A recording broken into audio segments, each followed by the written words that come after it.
you guys a look down inside there. Those are the 2 screws I'm taking out. This one back here, and then the one over there. Get the starter out, and then we'll disconnect the power line and put it on the bench. Here's the old starter. This is the new one that came in. Let's take a look at it.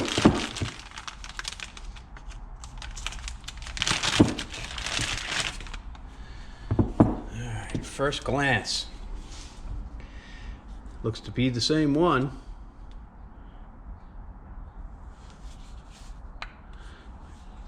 Pull the protective shield off, and it does appear that the shafts are the same.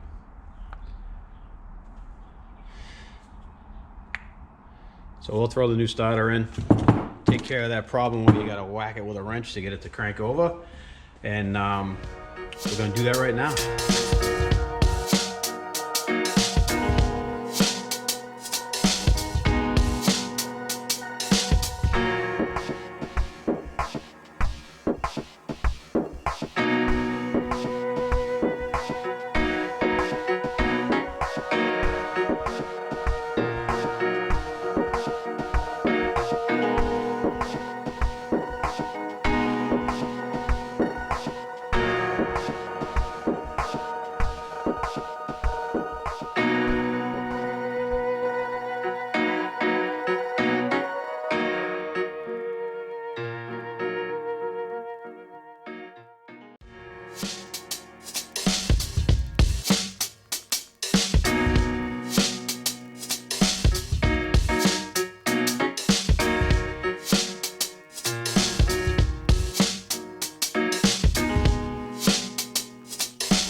New plugs in, gas is on, plugs in, starter's in,